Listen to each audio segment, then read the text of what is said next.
Since we just talked about enums, which allow you to remove magic strings, and we talked about the dangers of magic strings, I wanted to talk about another tool that you can use to remove magic literals, any kind of magic number or magic string, magic boolean, even class references, in order to make your app both strongly typed and make your app more readable or more obvious through the use of what's called a constant, or the const keyword. When I use the term magic, what I refer to is just embedding, hard coding some value, whether it be a string, as we've seen previously, or some number. So for example, say I need to calculate pi. Instead of just doing the multiplication times 3.14 or whatever, I would create a constant called pi, so that somebody else looking at my code in the future can see, oh, he's just multiplying by pi, which happens to be, oh yeah, I see at the top, it's a constant value of 3.14, blah, blah, blah. Okay, so a constant is just like a variable, except that it never changes. You often hear the word immutable. Once it's set, it can never be changed. It is immutable, as opposed to a mutable value, which is a variable, a typical variable, where you can set it and reset it and reset it over time. So this gives you it gives your literal values longer names that describe its purpose and make the code more readable. We said that's always a good thing, to make your code more readable and understandable. So instead of just encoding, for example, 3.14159, you use the word pi. Instead of hard coding the number 12, you actually call it months in year. Instead of hard coding a file extension, .html, you can actually, or .txt, you can actually call it, define a constant called text file extension, and it explains why you're using that particular value. Constants can also be declared not only at a local level, so within a given method, but then also at a field level, at a class level. We'll see examples of that here. Okay, so to start this off, I've got a project called Constants Example, and it's just a little template that I created here. It has a default.aspx with an OK and a result label, OK button and a result label. It has a calendar class, which we'll use in a little bit. And what we want to do is just add some code to the default.aspx.cs. Now, if you want to catch up to where I'm at right now, you want to download the code associated with this video. I called this 053B because I wanted to insert this right after lesson 53, but before 54. And so if you look in the before folder, you'll see the project that I'm currently working on, and then once I'm finished with this, I will put the what I finish up with in the after folder, so you can compare your code to mine. You can see that I've already pasted in a long passage from MSDN that explains the how constants work and what they're used for and what they shouldn't be used for. And I guess this is an important time to talk about that as well. It says don't use a constant field to store the price of a service, a product version number, the brand name of a company. Why? Because these things could change over time. A constant should be a constant in the true sense of the term. This is a value that you never expect to change during the course of runtime of your application, but then also shouldn't change over the lifetime of the code base as well. Can you use it to represent some price that you might change in the future? Sure, you could do that. I've done that, but honestly, there's probably a better way to go about that. And the challenge then is that you have to recompile not only the class library or the executable that you're working on, but then also anything that relies on that class library. So just keep that in mind. All right, so here you can see that I have an OK button click event. This is where we'll do the majority of our work here. And I'm just going to copy and paste in some code here.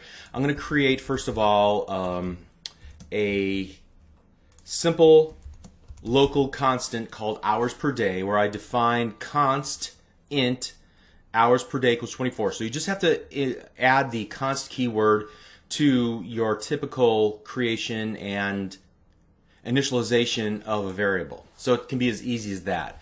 Now, the other cool thing that you can do is calculate, and we'll come back to that in just a minute. You can calculate a constant, but then it can never change after that point. And so let's go ahead, constant, and take a look at how to define a field level constant.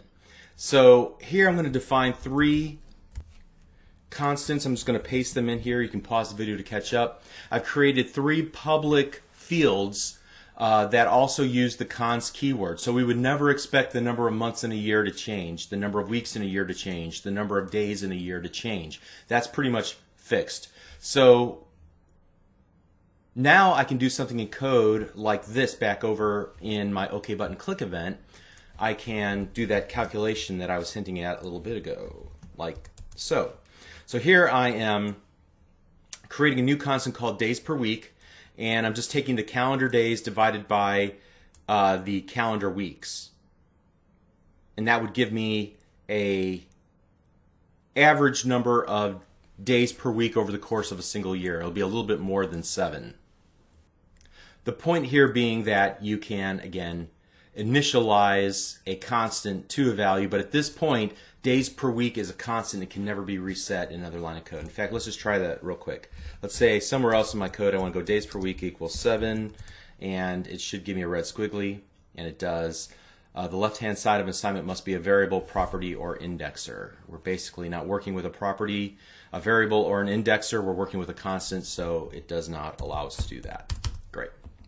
All right, so let's take a look at a little example here. Oh, one more thing I want to show you is that we can also add a field level constant here as well. It's something we can do, like if we were going to use this particular value throughout our several different methods in our class. And suppose we needed to use the file extension, the page load, and the OK button click event, maybe some helper methods. We can define a constant at this field level instead. So in this case, I'm creating a file extension equals.html. Now let me paste in a longer passage of code that kind of shows how you access all these and how they might be used in a real application. So in this case, quite a long example here. I also need to create a string here. So like so. All right, there we go.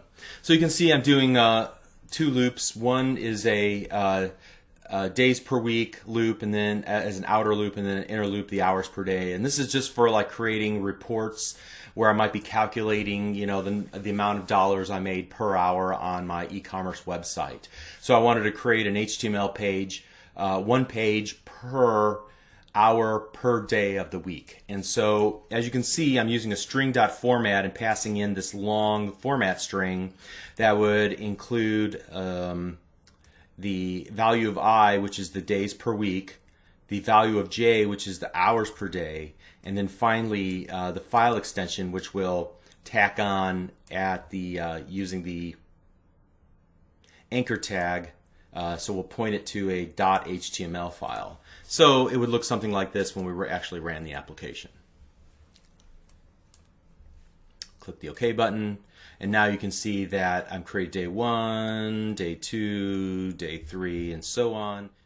Yeah, you can see how the URL changed as I hover over it to report-1-15.html. Okay, so again, constants, a way to remove magic values from your applications and replace them with monikers, with constant variable names that identify the purpose of that magic value. So instead of, for example, just doing 24, or rather 7 and 24, which is not very obvious what these values represent, now there's no mistaking that we're working with hours and days. Okay? So hopefully that's helpful. Let's move on to the next lesson. We'll see you there. Thanks.